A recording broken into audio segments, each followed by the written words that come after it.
it started, Chris Nielsen at our management company got a hold of Scott and with Big Machine and said, what would you think of doing a tribute? Hadn't even talked to Motley yet. I had this weird idea about doing a tribute album, country tribute album. And he just goes, done. I want to do this. I want to talk to the band, make sure they're into it, because this is a big leap. And we sit down and talked about it, and we're like, oh, wow, okay. Because we get it, because a lot of 80s rock fans are now new country music fans and vice versa. And we never even thought about it. And then the more we started talking to Scott and talking about the artists and how they loved the band, it became really organic. And now we're sitting here today and this album's done, and it's kind of mind-blowing. Yeah, I mean, seeing some of the bands, you know, before they recorded, you know, like Florida Georgia Line, you know, a rock and roll band. You know, even Rascal Flatts got a lot of rock and roll in them, and so after, like, you know, hearing and seeing these bands, it was like, yeah, of course, it just really makes sense, because a lot of these, you know, the new country is rock and roll. Yeah, you know, it makes sense on a lot of levels. Not only is it a record for country fans who are rock fans, and we don't think we really have a record that was made just for Motley Crue fans or rock fans, but we think that there is that crossing moment, and when you have great songs, it's going to be the first single with Justin Moore and Vince is on it. A lot of people are going to connect to that and go listen to the record and go be as surprised as we were, you know, being in awe. I mean, isn't that the idea behind music? You're just like, wow, I didn't see that coming. Motley Crue's been the first on so many things, and we've taken a lot of bricks in the face over the years, and people are like going, oh, you know, what are you doing? What are you thinking? And then it becomes successful. The Vegas residency was one of those. People are like, you know, there's no way. It looks like that's where bands go to die, and now every band is doing Vegas residencies. And if you back up all the way to our first album, we were always doing stuff like that, changing our logos, our image, our sound, and in a sense, this is, you know, in that tradition. There's really no young rock and rollers out there. I really see. I mean, I think Nikki sees a lot more than I do, because he's got the, you know, your station. You're more. There's a few, but not like it used to be. But like with the younger country people, it's just, you know, they got the heavy guitars in it now, but along with banjo, you know, and big bass, but also with a slide guitar.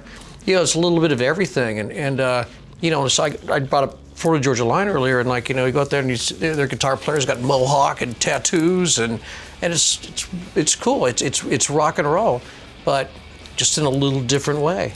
And the cool thing about speaking about vocals, you know, when we play the songs, we it's loud, it's fast, it's heavy, you know. And what they've done is these artists have kind of stripped away all that stuff, and then when you take some of the heavy music out of it, and the vocals come out, and then all of a sudden you're listening to a beautiful song, you know, because you actually, now those words really make sense, where you didn't really maybe hear the way it should be heard.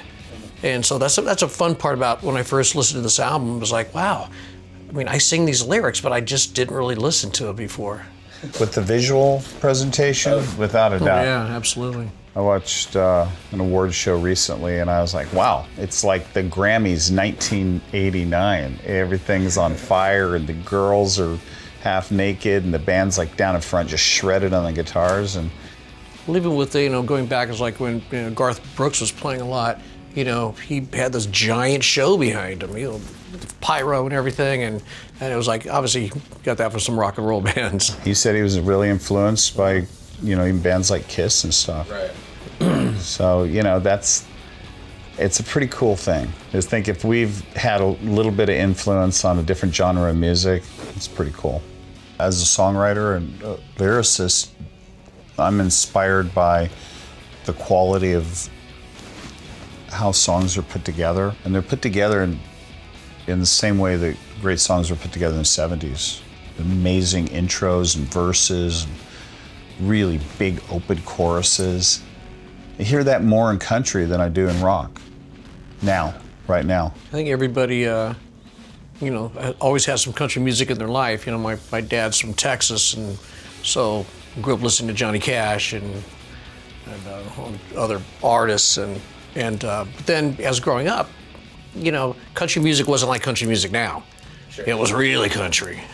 And so, as a teenager, you shy away from that and you get into rock and roll. And but now that we've done this record, when we first started even talking about it, started listening to the country station. My girlfriend makes me listen to it sometimes, and I'm like, this is really cool stuff. I mean, it's fun songs, great songwriting, and with rock and roll in it. No, I don't think that would be fair to say. I think that the newer country music, I was really impressed by lyrics and how they, threaded everything together. But I can't say I'm really influenced by. But now I'm a bigger fan than I was before. I mean, everybody's still going to be involved in music, one way or the other, and touring, same thing. And we're not going out to pasture. We're actually, it's kind of a beginning for everybody because, like Nikki said before, that Motley Crue takes up 90% of our time. Yeah. I mean, and so you have these projects, but you can't really focus on them too much, because there's always Motley. And so it's going to be kind of nice to, be free to do, more stuff, more musical stuff, business stuff. I mean, the list just goes on. It's kind of exciting part of our lives right now. Well, that's part of why we wanted to, obviously figure out when would be this huge peak with us, with the movie coming out, new music, this tribute record, the final tour, and ending up here while we're young enough to do what Vince is talking about. Don't want to be 80 years old and go, damn, we should have stopped 20 years ago. We should have stopped 20 years ago when all the original guys were there and you were on top. It's not a good look to hobble off into the sunset. Yeah. We don't want to do that. We want to, again, we're doing something, and a lot of my friends have gone, why are you doing that? We're going, because we want to go out on top. And they're like, well, but there's still money to be made out there. We're like, well, you should have managed your money better.